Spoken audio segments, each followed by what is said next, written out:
So today, I'm going to be talking about my bar mitzvah. My bar mitzvah was on October 3rd, 2009. I had it at a hotel, and I invited all of my close friends and family, and there were a total of probably around 110 people there. So, the day started with me waking up super excited at 5:30 in the morning. And of course, the night before, I couldn't sleep. I was too excited and nervous. If you don't know what a bar mitzvah is, it is a Jewish ceremony in which a 13-year-old boy becomes a man in the eyes of God.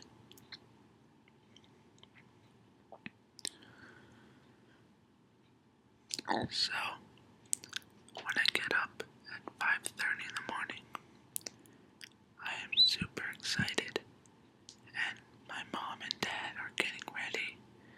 My mom and my sister are getting their makeup done by a makeup artist, and I'm sitting on the couch watching The Simpsons. So,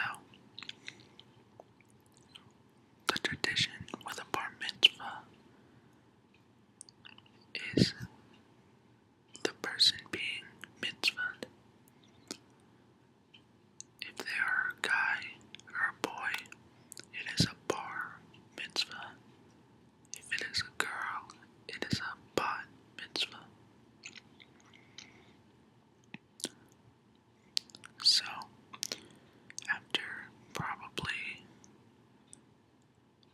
5 months of practice of learning Hebrew, it was my time, and I am one of the older ones in my grade. Okay.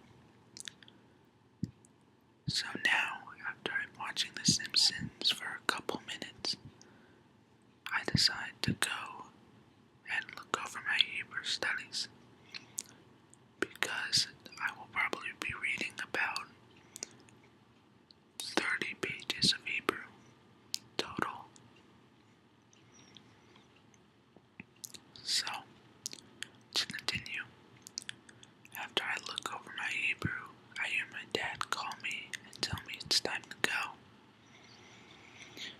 So, when I go to leave, and I am dressed up, we are all wearing suits and dresses.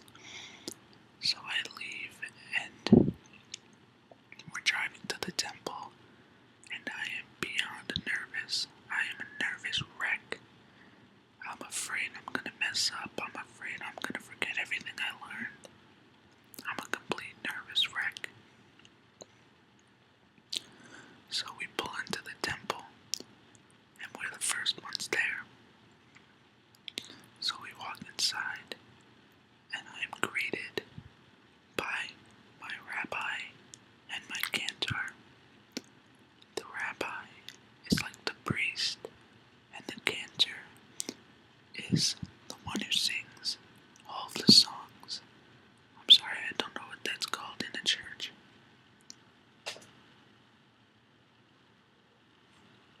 Okay.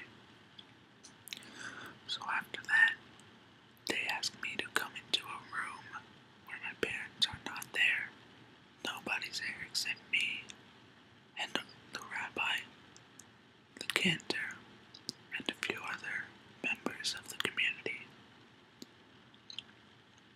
So I come into the room, and I sit in a nice leather chair, and they all have pieces of paper in their hands, and I'm wondering what they're doing.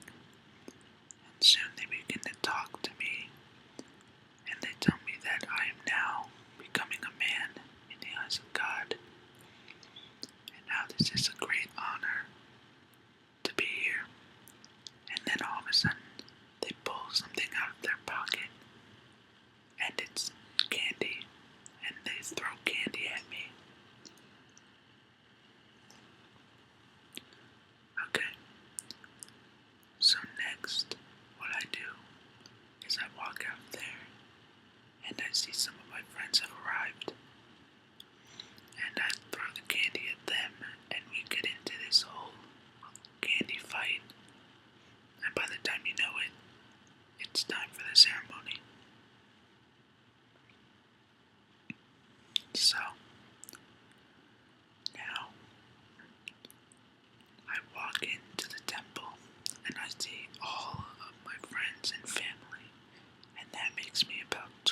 friends decided to be rebels. So we took 6 cups of wine each, went into the bathroom and poured them into a water bottle. So we each had little water bottles of wine that we were drinking throughout the whole bus. So we were bouncing off the walls and could barely stand up. So we got to the party, and it was cocktail hour, which is basically where everyone gathers in a room, and there's food such as steak kebabs, salad, calamari, caviar. There's a whole bunch of exotic foods. And after we all gather around and there's music playing and entertainment, then we go into the party room. The party room is a huge room with balloons everywhere, and there are these silver balloons that spell out my name. And those balloons later popped and we sucked in all the helium and sounded like chipmunks. But that's besides the point. Sorry about that. Okay, so now we're partying. There's music blasting, and the whole party is focused around me. Every time they play a song, I knew that I picked it. Every time we have an activity, I'm the first one to go, and I feel like king of the world. It might sound cheesy, but that was one of the most fun days of my life. But then in the end, the party ended. All my friends said they had a great time. So, while they all left, we were the last ones to go. We said goodbye to the DJ and we thanked them. We said goodbye to the manager of the hotel. We thanked him. And we had an overall great time.